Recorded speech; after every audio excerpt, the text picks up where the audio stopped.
Right thinkers, welcome to Right Thinking. In this video, I'm going to be showing you that the Lord's Prayer is not a new covenant prayer and that you are not meant to pray the Lord's Prayer so that you won't be praying vain prayers just like the heathen did. Let's begin.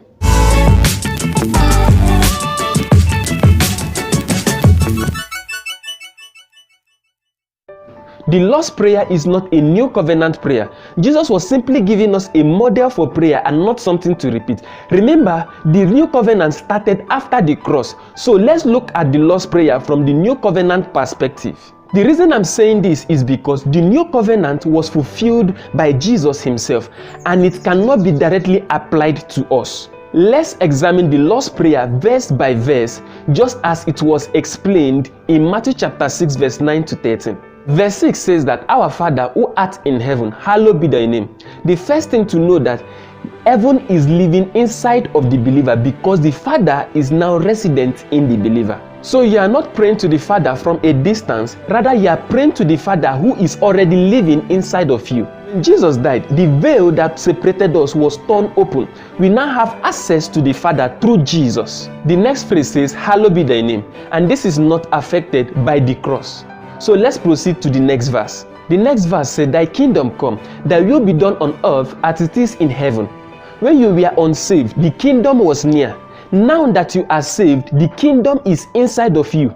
Luke 17:21 says that the kingdom of God is within you.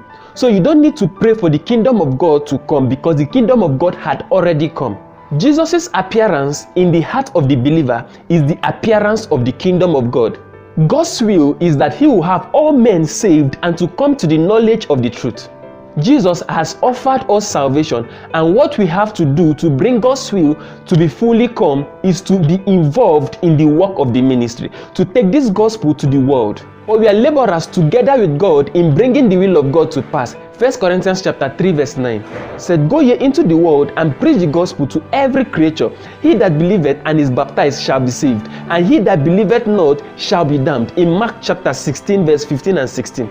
"Thy kingdom come" is a poor translation. It should be, "Kingdom of God, come now, look you add and keep coming." God's will be done and keep being done.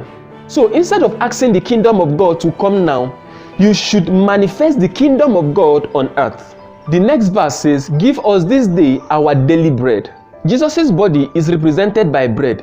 His body was broken for your healing. 1 Peter chapter 2 verse 24. He refers to healing as the children's bread in Matthew chapter 15 verse 26. So it's not just talking about providing for us, but also referring to healing.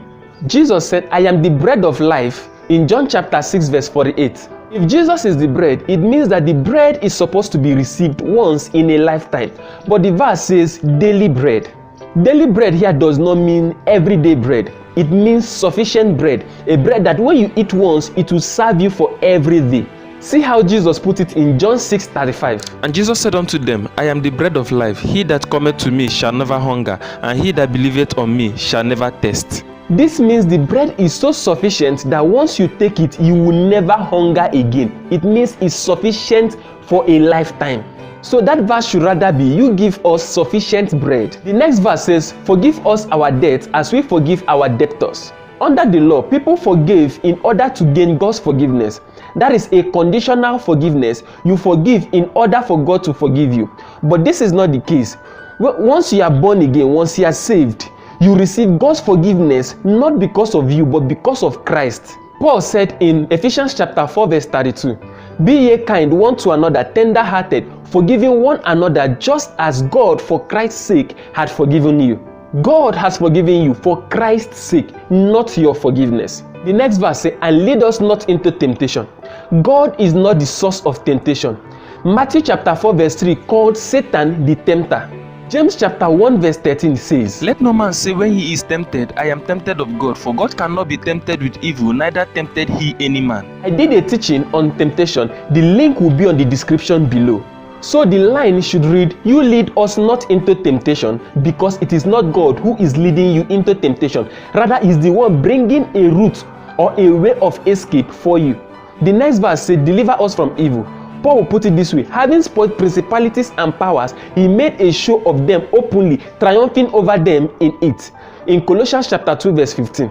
He had delivered us from darkness and had translated us into the kingdom of his own Son. So you are already delivered from the evil one.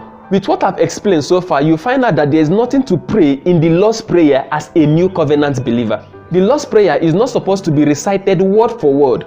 It is a model on how to pray and not a formula to recite.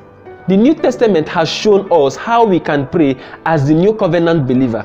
Praying always in all prayer and supplication in the Spirit. Always pray in the Spirit. If you love this video, I would like you to like, share and subscribe.